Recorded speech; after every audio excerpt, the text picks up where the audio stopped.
Welcome back. This is Face the Nation. The final round, we have a minute each for each speaker, so I'm going to make the question very brief as well. Let's talk to Roshan Rajdure, former chairman of the Plant Association of Ceylon. What changes are required? What message do you have for the government? What must they do, Roshan? Fundamentally, I think they have to work very closely and in cooperation and in consultation with the stakeholders. Many decisions are taken that are affecting us directly without any representation or any contribution by us. Classic case is the oft-repeated case of banning the weedicides without any alternative. We are not saying we want glyphosate, but let us have an alternative weedicide. We don't want glyphosate only. So that is one case. Another thing is there should be continuity and consistency in government policy. Particularly we are a long-term industry and we need to know the future, certainty about our tenure. We have about 30-35 years more to go, and even if you put nuclearing, we must have some sort of a guarantee that there's continuity. Another example is about the planting of fuel wood. We borrowed money and planted fuel wood. We have well matured trees that are harvestable, but we can't harvest. Instead we have to get trees from low country, God knows from where they are coming. So those are the two key messages I have, and government should not mandate, particularly in terms of wages, as to what we should do. It should be industry negotiations. Thank you very much, Roshan Rajdure, former chairman of the Planters Association of Ceylon. I now move my attention to Michael De Souza, chairman, convention committee of the Colombo Tea Trade Association. Bureaucracy seems to be the order of the day. How do you work with the Sri Lanka Tea Board? What is the message you have for them, Michael? What must we really do? What must they do to enhance and ensure that the industry itself is strengthened? How to circumvent bureaucracy?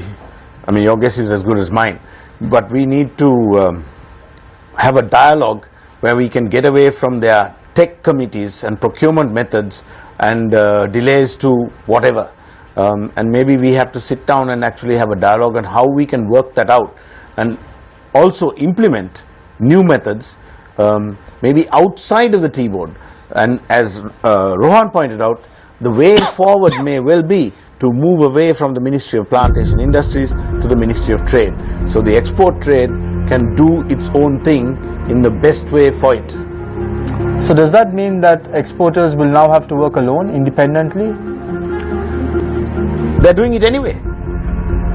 There's nothing new about it. But it's regulated by the tea board. How can they do it? Yeah, they're doing it anyway because they, within the regulations. Is that the future? They need to actually be able to move freely in the Is that the future? Why have a tea board at all then? Well, if you look at what I told you about towards the year 2000 and all the things, there was actually a deregulation recommendation that did away with the Sri Lanka Tea Board with the exception of regulating factories and production. But all the export matters were to move to the Ministry of Trade and Commerce. Thank you very much, Michael De Souza, chairman of the convention committee of the Colombo Tea Trade Association. And now move my attention to Anil Cook, CEO of Asia Seac Commodities PLC, a tea brokering company in Sri Lanka. Bureaucracy. Has it made your life difficult, Anil? I think just listening to my colleagues throughout this evening, you need some measure of control. We are in a food industry. At the same time, I'll cite the example of broking companies. It's one sector that did not receive any assistance from anyone. Yet, in the last 10-15 years, there's been massive investment by small companies, which are roughly the size of a very large tea factory, that have significantly added value to Ceylon tea, simply by enabling the auction system, a logistics process, and made it the most advanced in the world. So there are examples where companies have gone ahead on their own and added value and created total value for Ceylon tea. We keep saying, okay, the state should go away. Yes, the state should control, but in the end, we have to go and make it happen ourselves. And I think if we start thinking together rather than fragment, we have a better chance, because as a total Ceylon tea proposition and as a tea proposition, we'll do better as a whole. I think one point Thank you to get very out much. of this is, Michael, very quickly, I'll give you 10 seconds. the brokers Yes, very fast. have moved on 1% of tea cost. 1% of tea cost over 150 years. Where is John Keel's now? Largest multi-local company. Thank you very much. Where is Forbes and Walker now? Owned by Merrill Fernando. Where is Asia Siaka? I won't say who owns them. Yeah. Thank you so very have much, a look Michael. at that.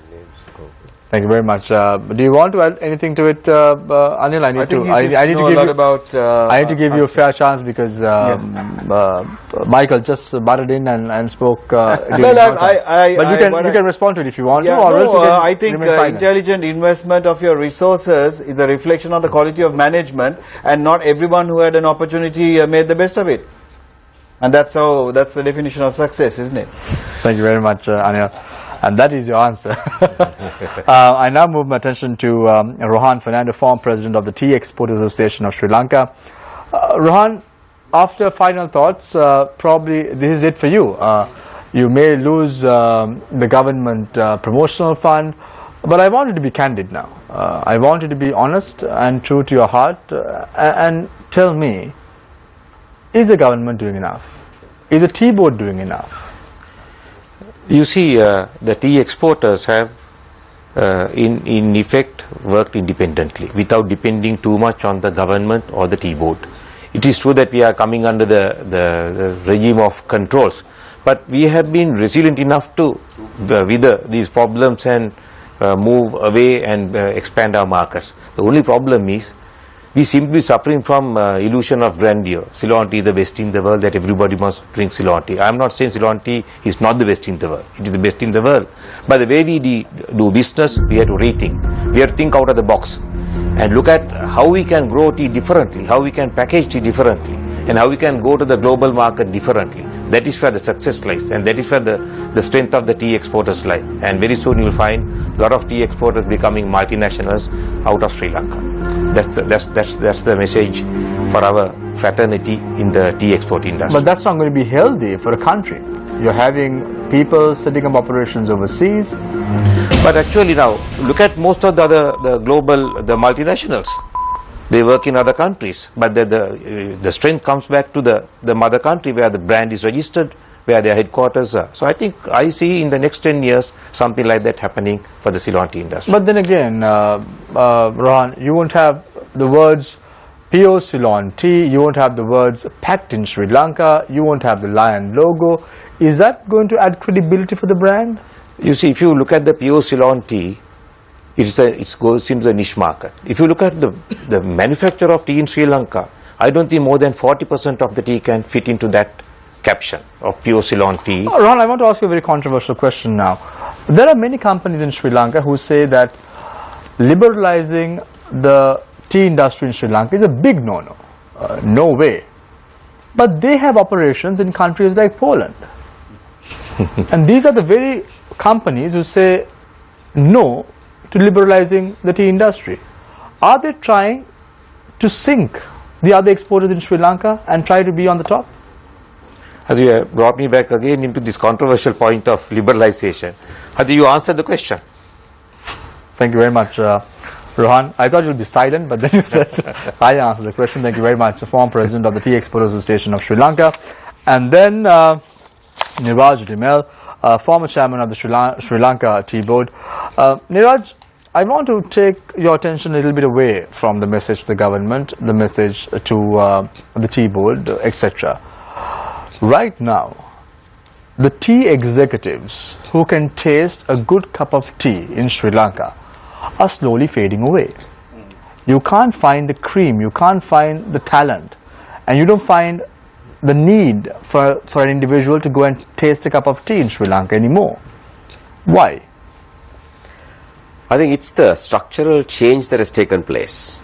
You see, until about the 60s or even to the early 70s, the high-grown teas dominated something like 40% of the total equation. There's a lot of tasting involved in that because those are the teas that had a wide variety when you talk in terms of taste.